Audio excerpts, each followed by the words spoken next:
In this video, we go from this to this.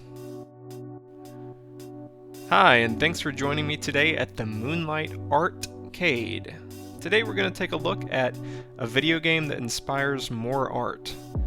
The series is called Pixels to Pigments, and we only cover good games.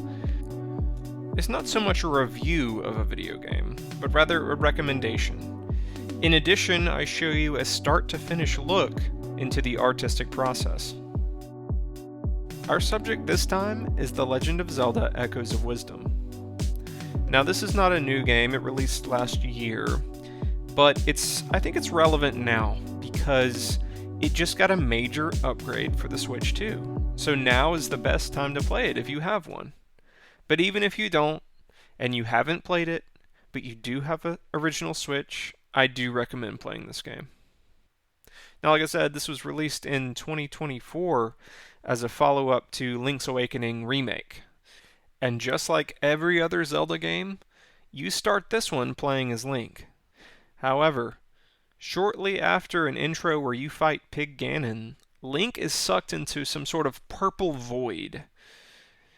As he's sinking into this abyss, he fires a single arrow at an imprisoned Zelda, who then bursts from the crystal confining her. And that's really cool because you get to play Zelda for the first time in an official Zelda game. And her abilities are less of a warrior and more of a mage. You are allowed to summon what are called echoes, as the title suggests, Echoes of Wisdom. And these echoes are basically any fallen enemies or various objects that you find in the world. You use them to solve puzzles, complete combat encounters, and simply traverse the world. It's a great game because it's so freeform in the way you can use the echoes. It had me hooked from beginning to end. In the past, I've lost interest in, I would say, the pre-Breath of the Wild Zelda games. They used to be so rigid in that if you didn't have a specific tool, you cannot progress. And there was only one correct way to do things. I never liked this black and white, right and wrong logic. It's not how the world works, and it shouldn't be how adventure video games work. Now, I could go on and on about how good the game is, and give it a numerical score to that effect, but I'm not going to do that. What I am going to do is make some art based on that game.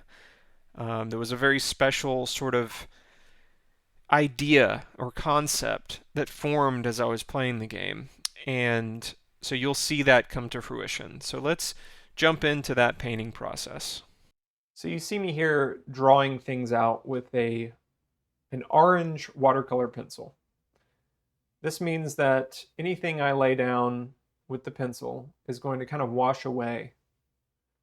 And I'm only trying to map things out compositionally.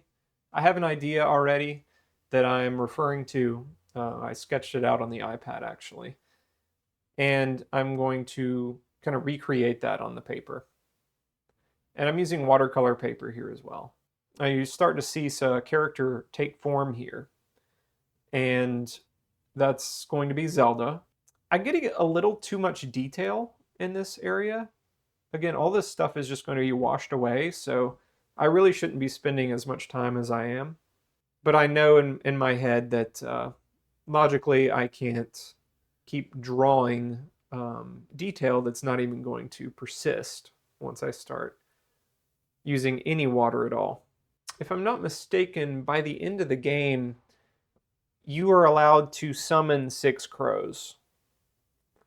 Try's force, if you will, expands to 6 triangles. Now, each of those triangles can summon either 6 small enemies, or maybe there's a very powerful enemy that requires all 6 of those triangles. It's basically a magic meter. It's what allows you to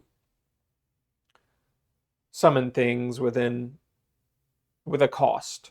The cost is the number of triangles floating above Try's head. And originally in my sketch, I had drawn those triangles in, but then I realized You know, if she has these 6 crows, then there would be no triangles on try. So I ended up not putting them in. Luckily, I caught that before I was done. Here I'm putting down a bunch of yellow ochre pigments. It's either gouache or watercolor, but I'm doing it in a very thin, watery way. So it's just like how watercolor works. And then I start adding in some of the darker foreground elements. And this is a technique called atmospheric perspective. So you have your background as a light, airy, sort of in a fog. And I like to use the white of the paper as long as I can. And so basically everything in the background is going to be light, white like the paper. And then things closer to the foreground are going to be this darker tone. And so I start laying down some blue here, but I'm going to switch it to purple because yellow and purple are complementary colors. So all the background is done in this sort of yellow ochre. That is a pigment, by the way. It's one of the best, most used pigments in my palette. It's just a really nice natural yellow, and you can use it on the sunny side of a tree. You can use it for grass. You can use it for all kinds of stuff. I'm using it for the entire background here. Now here I start laying in the violet that is going to be the crow's staff and Zelda herself. Basically all the subjects are going to be in the foreground and middle ground. They're all going to be done in this violet. So you might think, why am I just jumping right into a painting? Why am I not drawing things out first? Well, the reason is I'm going to be using a pen that is water soluble as well. It's a fountain pen to do all my inking with. Now I could use a dip pen with India ink and do all the lines first, and I may do that at some point in this series, but I've been using fountain pens a lot in my sketching lately, and so I want to think that way. I want to get used to that method of working where you start with a, if you're going to use a brush, you go ahead and lay down that color and you let it dry and then you do the line work. So that's the method I'm using here. So I'm dropping a whole bunch of violet color down and sort of filling out these shapes, the shapes of the main character. At this point, you can really see what the final composition is going to be. There's no mystery here. If I were still working with lines, you'd have a hard time seeing what the final product is going to be. And even as an artist, I find that working this way is, I may have a vision in my head where I'm going to take those lines. But when I have shapes like this, when I have tones and values already in place, it's just that much more complete to me in my head. And so I like to paint this way. I don't like to rely on lines too much. Lines can happen at the end. Lines are like the detail. Here we have a crow flying around with a rupee in its mouth. Unlike the one in the foreground, which is standing with a rupee in its mouth. This one's in flight. So I'm kind of painting the wings and all that stuff. Here I'm blocking in the shape of the wand. And I made it on purpose much lighter at the top. And the reason for that is I wanted it to kind of convey that magical, like it's glowing at the end, like it's emitting its magic. And so I didn't want it to be totally dark purple all the way through. At this point, we're just painting more and more birds.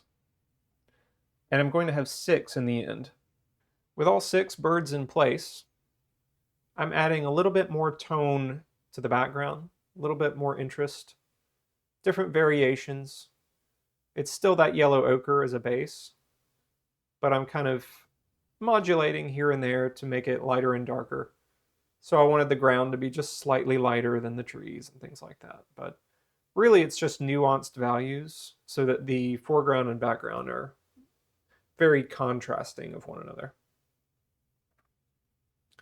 And I can already see here that some of these birds are going to need to be a little bit darker. They're going to be a little bit more true violet than the muted look that they have. I also go ahead and add a bit of a shadow here. Think of it as like a tree casting a shadow on the ground. It's so that when I add Try, the character, the magic little guy, that Try really stands out from the background. So I'm just adding some purple over the yellow, which kind of creates this grayish look. At this point in the painting, I'm really starting to go in with some more opaque gouache, and I've mixed a couple of different values, one being the main background value, this yellow ochre sort of muted tone, and then a not super saturated violet, but still pretty strong violet for the foreground elements. And I'm just kind of going over all the shapes that I had already laid down just to refine those shapes and make the face look a little bit better and make the birds look better and things like that. So just a more finalized, the more finalized shapes.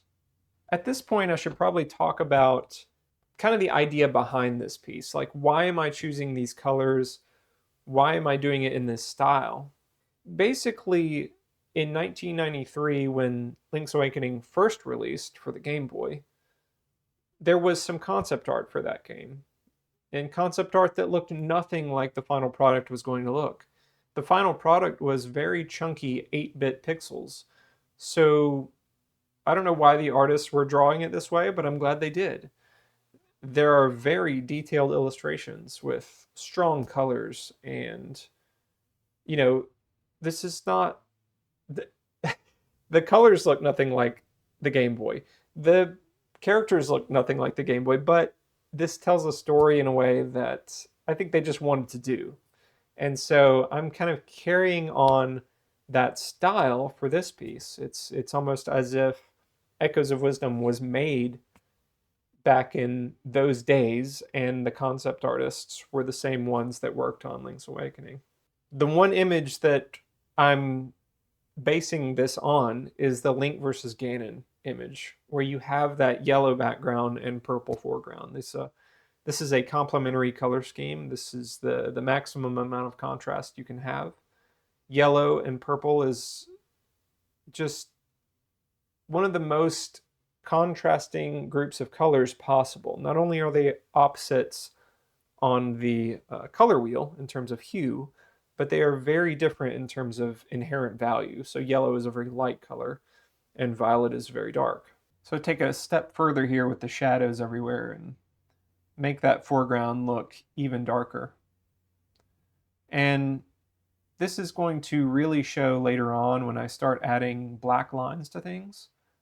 But the crow on the left kind of blends into the shadow. It won't happen later on. The crow's going to be much darker than that shadow there.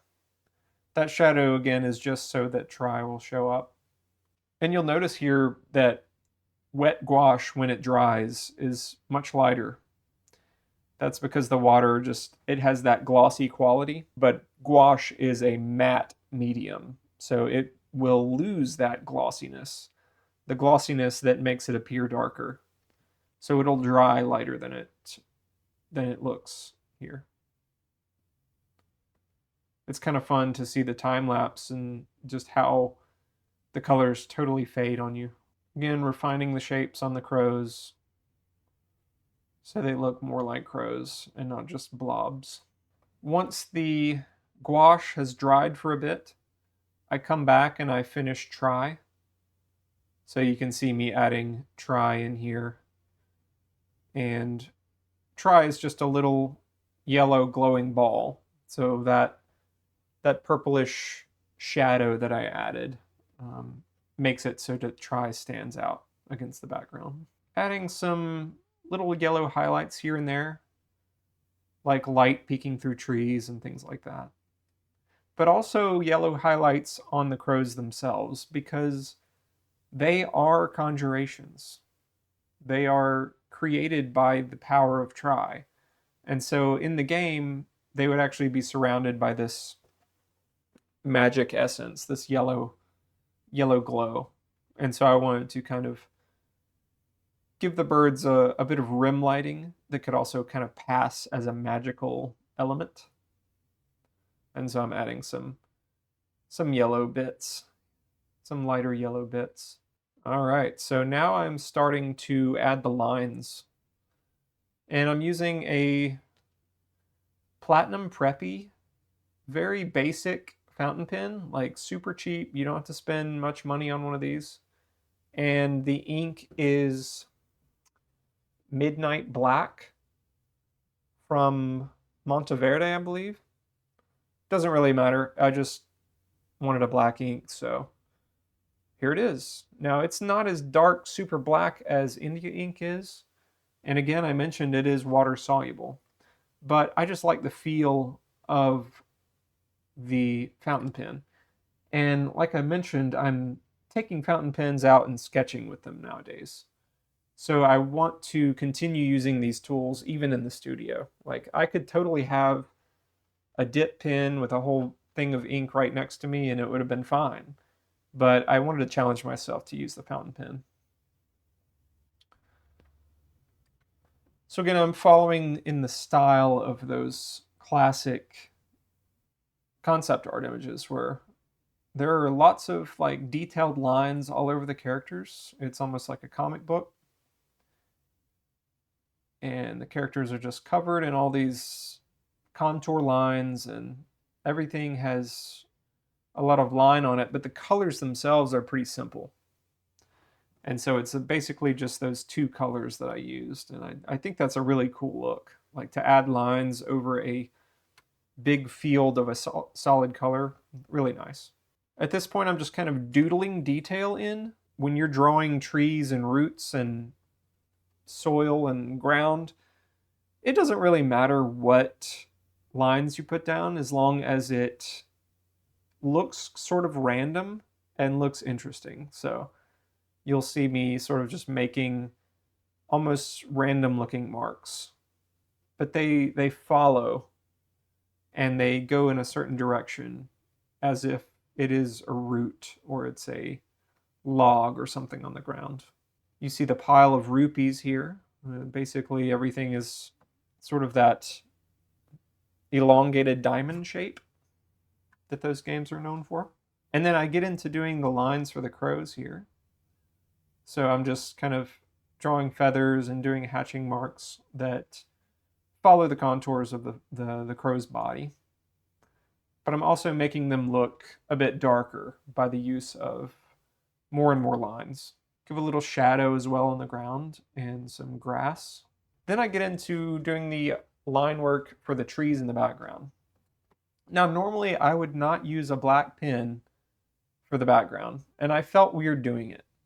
You know, some of these, whenever you look at another artist and you kind of try to do something in that style a little bit, you're going to feel uncomfortable because it's not what you're used to.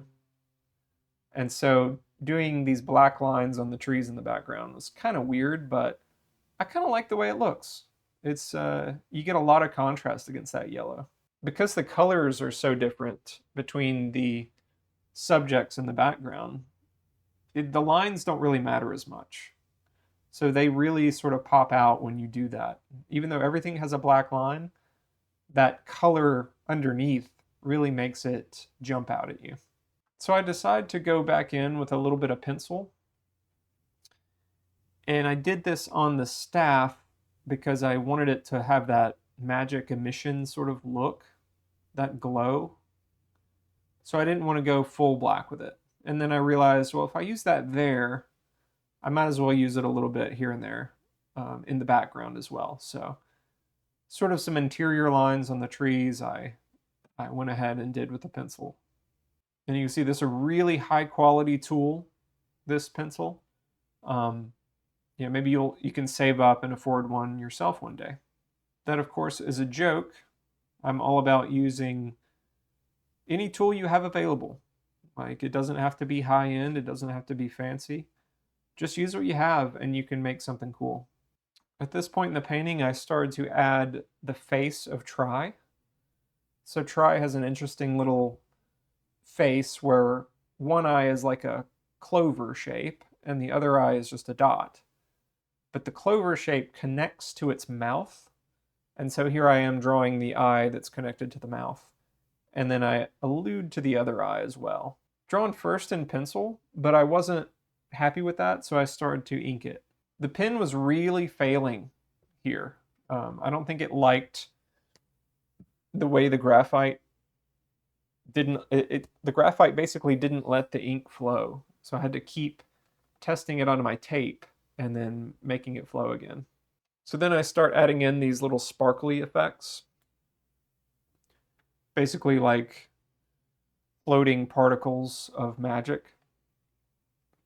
And then I add more of those around the crows themselves, because again, those are not real crows, they're conjured crows. So I wanted them to have that sort of sparkle a little bit as well. And then I wasn't happy with how the fountain pen kept cutting out on me, and I wanted a more solid line on Tri's face. So I went and mixed a bit of violet and a couple of darker colors that I already had on my palette to create a pseudo black. A black that actually is more black than the fountain pen ink. So Tri has a ton of contrast as a result. And then finally I add my signature. But there's a bit more to this painting that I added after the fact, and that is the sparkles on the rupees themselves. I just wanted to make it apparent that those were jewels and not just a pile of chiseled rocks or something like that. So everything is all sparkly in the end.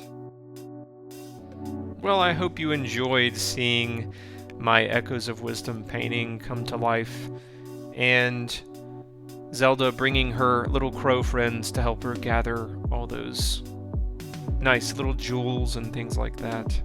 Now, if you wanted to gather one of your own jewels, this print is available online, so check it out. I have the link below in the description. And if you haven't already, please like, subscribe, and if you are so willing, please ring that bell as well. You'll get notifications when new videos go up. All of that will really help the channel, and I appreciate it greatly. Thank you so much for watching.